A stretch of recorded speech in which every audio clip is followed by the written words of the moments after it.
ओम नमो भगवते रुद्राय।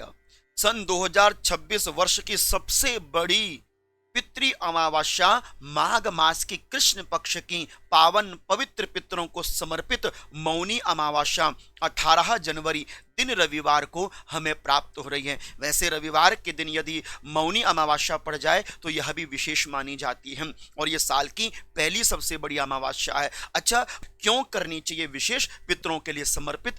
क्या इसका कोई विशेष महत्व है? इस दिन क्या विशेष कार्य कर सकते हैं, यह समझने वाली बात है। देखो, एक भौमवती अमावस्या, एक सोमवती अमावस्या, एक शनिवासरी अमावस्या, लेकिन एक मौनी अमावस्या जो माघ मास में हमें प्राप्त होती है। इसलिए शास्त्र कहता है कि मौनी से ही आप समझ लीजिए, मौन रहकर स्नान करें, मौन रहकर दान करें, मौन रहकर आप जप चिंतन करें, क्योंकि शास्त्र कहता है मौनी अमावस्या में जितनी शांति के साथ, जितनी एकाग्रता के साथ, जितनी मौन रहकर आप व्रत दान पुण्य स्नान इत्यादि करते हैं, आपके पितरों को वह 100 गुना प्राप्त होता है।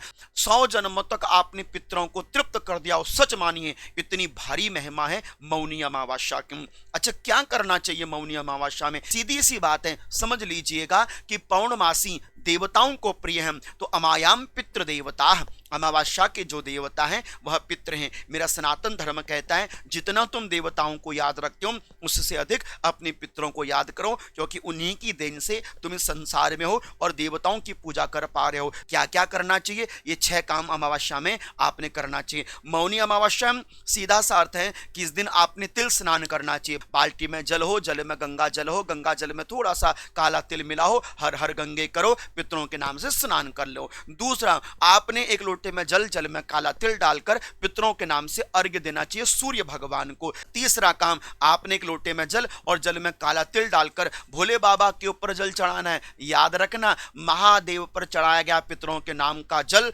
आपके अनेकों अनेक पितरों का तारण कर देता है। महादेव के ऊपर पितरों के नाम से जलार्पण करने से विश्वास करना, आपके अनेकों अनेक पितृ तृप्त हो जाते हैं, जिनको जल प्राप्त नहीं हो पा रहा था किसी भी कारण। मौनी अमावस्या है, रविवार का दिन है, तो ये ना सोचना कि पीपल में ना जाएं। पीपल में पितरों के नाम से जलार्पण जरूर करना, दीप दान जरूर करना, क्योंकि पितरों का वास वास्तविकता में पीपल के वृक्ष में अमावस्या के दिन में रहता ही रहता। इसलिए ये शंका मन में मत पालना कि यार इस दिन तो रविवार है, हम जाएं ना जाएं। कृपया ऐसा भ्रम दूर करें।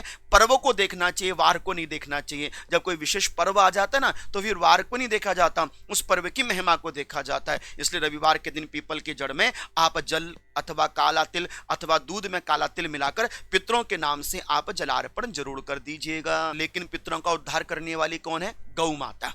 तो इस दिन आपने गौ माता को मीठी रोटी देनी चाहिए। तो अमावस्या के दिन एक पेड़ा, पेड़े में थोड़ा सा गुड़ काला तिल मिलाकर पितरों के नाम से गौ माता को आपने जरूर गौग्रास देना चाहिए, और गौ माता को जल पिलाना इत्यादि बड़ा शुभ माना जाता है। गौ माता को हरा चारा देना चाहिए। यदि आपके घर में पितरों की फोटो है तो दक्षिण दिशा में आपने लगी होनी चाहिए, और उस दिन अपने पितरों के माथे पर आपने सफेद चंदन का तिलक लगाना चाहिए। स्वयं भी आप अपने माथे पर सफेद चंदन का तिलक लगाएं, थोड़ा सा काला तिल जरूर अपने माथे पर लगाना चाहिए। आप किसी तीर्थ में ना भी जा पाए तो घर में बैठे अपने अपने पितरों को याद करो, भोले बाबा पर जल चढ़ाओ।